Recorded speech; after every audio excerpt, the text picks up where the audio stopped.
pasagad, no? Wala ka wala na ito biyaan, wala na ito ipasagdan, maybe not take them for granted, no? We are also providing fuel subsidies so para sa mga nakibalo sa mga atong mga partners sa transport sector to help ease the burden of rising costs of our transport workers. Sa atong LGU iligan, kay balong si Pebot, nung i-aprobahan na ito ang 5,000 per year allowance para sa atong mga LGU retirees as a way of saying salamat sa inyong pipila na tuig na serbisyo. That is during our term as a mayor. Well, hindi man sa inyong nag-alsa kung galing yung bangko, no? Nakita na ako, pagsunod ako sa LGU, pagka-mayor na ako, wala tayo programa din nga ang mga retirees medyo na ay madawa gikan sa gobyerno. That immediately, I was invited to many occasions kanang mga retirement.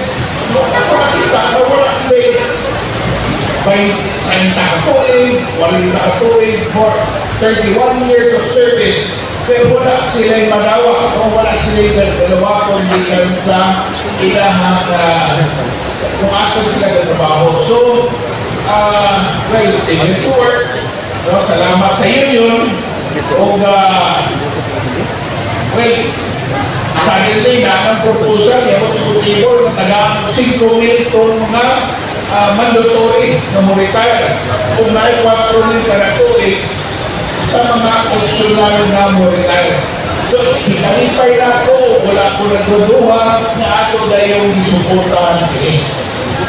Whether it is increasing the monthly allowance of our care workers, no? Sa mga problema na akong nakita karon na sa ismil yapon, no? Ang ilang gagawa ko, in fact, ako rin ipa-increase kanina to 8 mil, but I don't know what keeps them stick, what is it?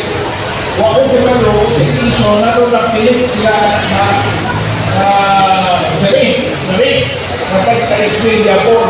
Although yun nila, they're only receiving allowances, hindi pa ni full-time na trabaho. Well, again,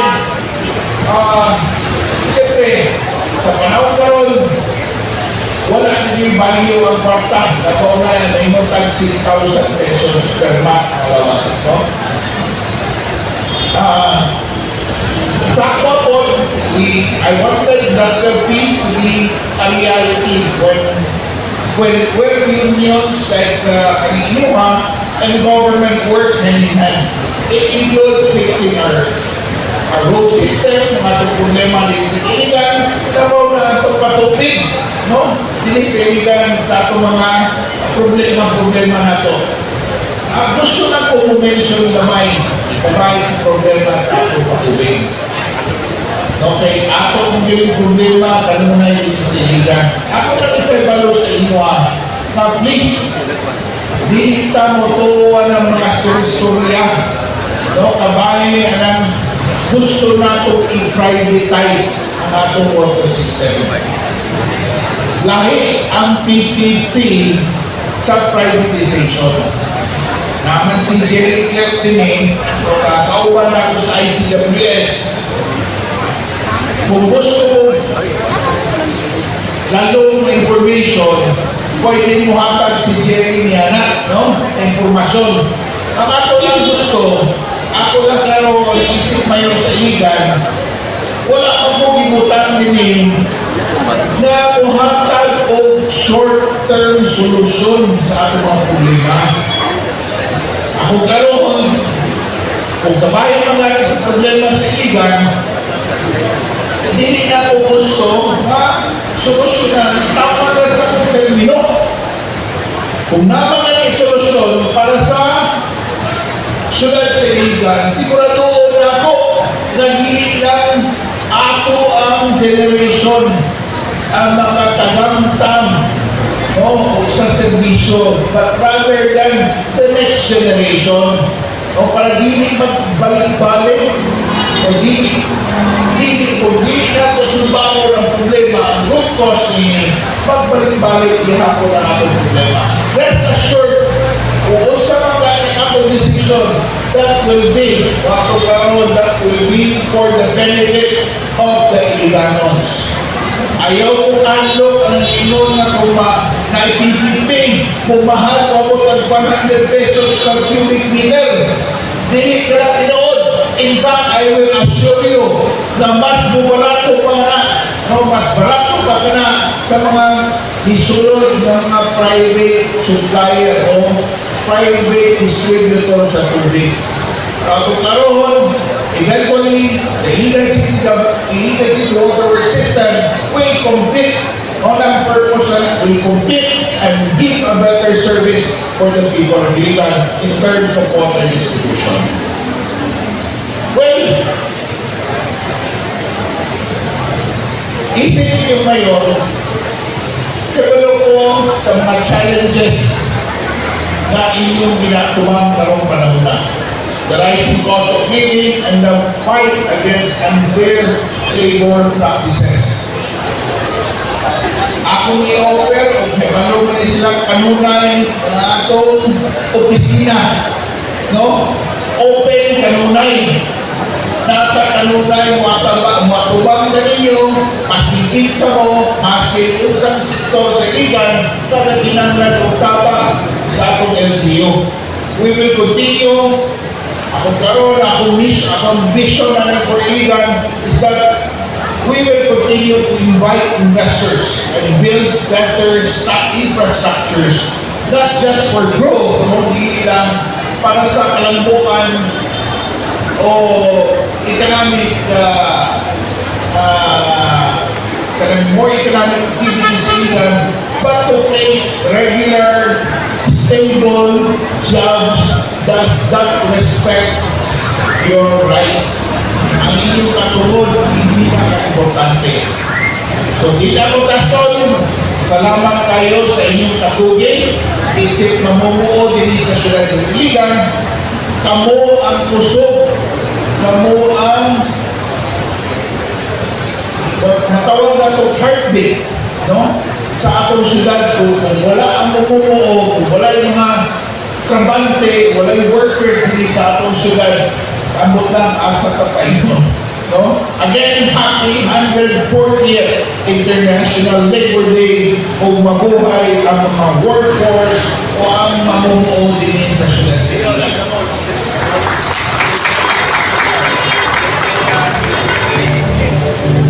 So, namutana si attorney ang Palao Market. Una-una na ito Palao Market at under mo mula sa akong control, no? Gusto nyo medyo na-politicize mo muna, pero actually, to be honest with you, no, ang Palao Market, upon assumption of my term sa 2022, wala din siya na human. No, klaro tayo na wala natarong sa kontraktor ang project. Wala din siya mahuman insakto. And they wanted to claim o gusto na siya magpabayad o 90-something% sa ilang billing. Siyempre, ang city engineer's office, hindi mo sugot. Diba? Ano ang bayad naman nga huwag pa maging mahuman? No? And then, motong siya ay nagka-problema and di ka na ma-recall lang, pero nagkakasuhay.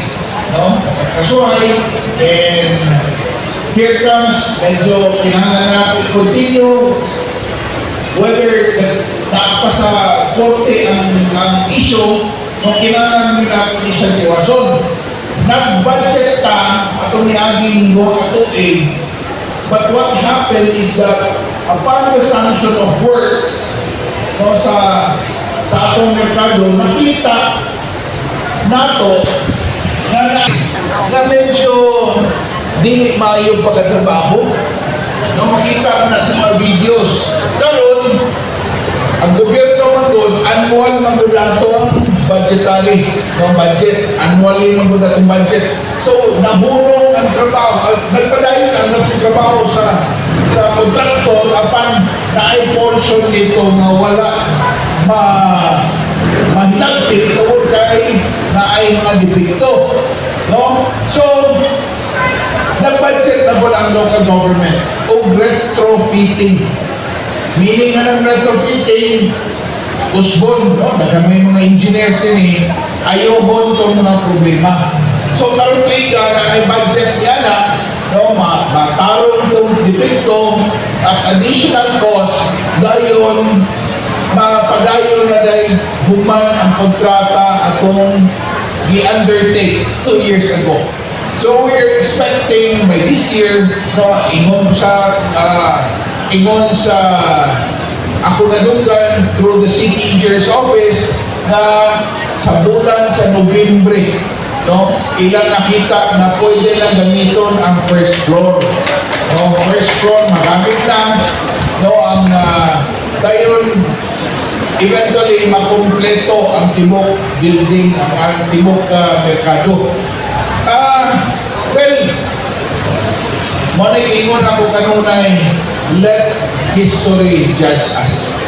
No, lisod mo kayo sa init sa panahon, dapaw na sa politika, maglinabayay o issue, at tao is somehow blurred, wala kay balo sa reality. But eventually, pugawas manatanan, makita manatanan kung asa dapit, kung tinuod ba may nga issue o dili.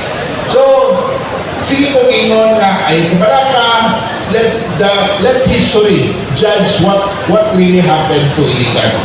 So, I'm very confident, no, anytime, pag-train, ako lang klarohon, no, nga, isip payor sa Iligan, dili ko o dawat o proyekto nga substandard. Naluman, it's a public infrastructure, public building kani. Simbato, daghay mamerkado. Then with that status, ang nga nga sitwasyon nga, I hate to say this word, but that's the way I describe it, ampaw.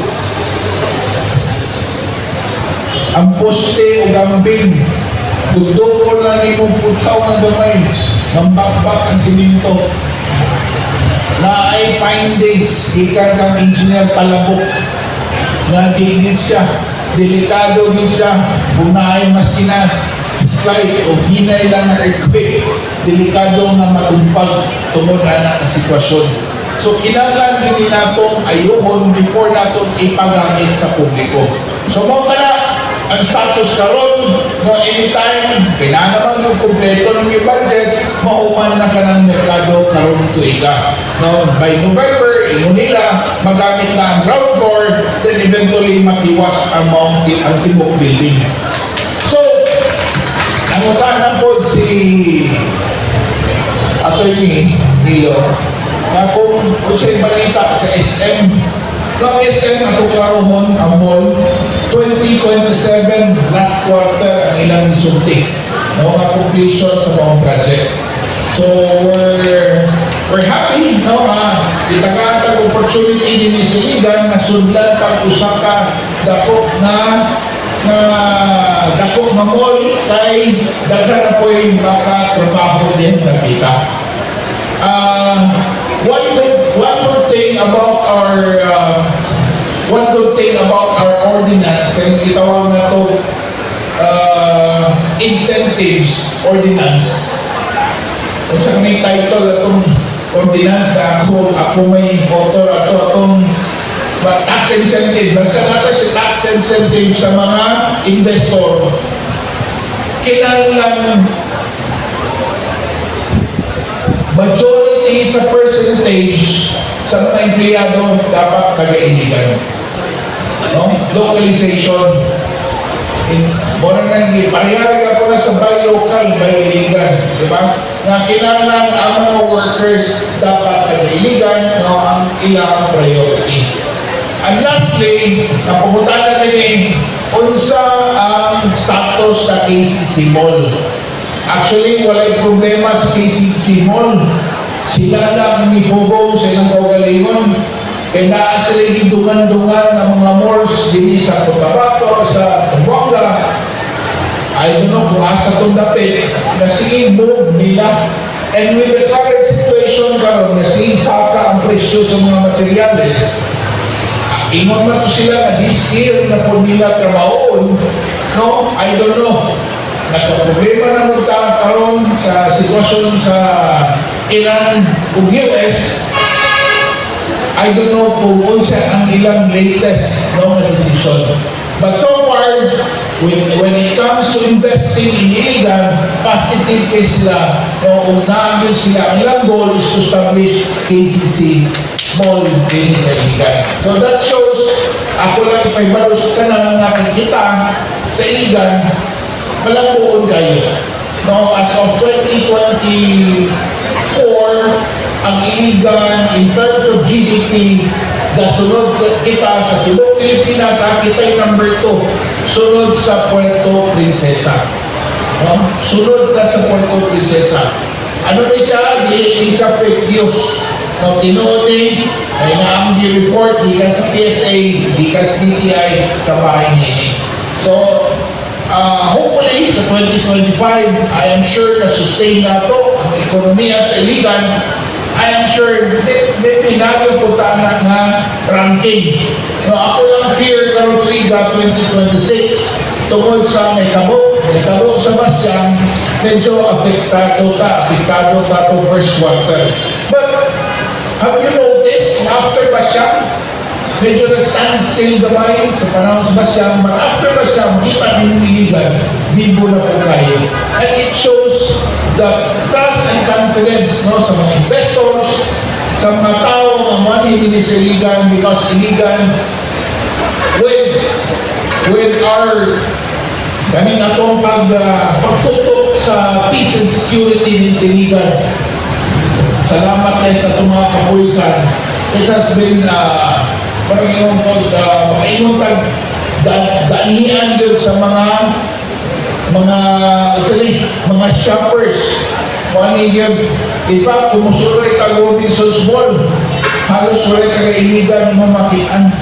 No, gamay ra kayo.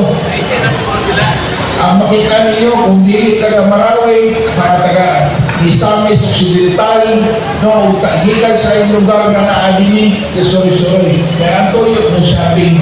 So dako kaya dako nato, no, dako nato kalipay nga buhi ang ekonomiya nato sa iligan. So di na ko gasol, salamat kayo sa invitation. Pasensya na, medyo taas-taas sa mensahe. I hope di mo wala mo na board, di mo pareha ang Marlon na passionate yung istorya, no? Ngayon, dati siguro sunod na representante sa labor na makalingkod dito sa konseho sa iligan, di ba? Ito pa no? Anyway, salamat, may buntag o happy 140th. Tama ba? 140th Labor Day.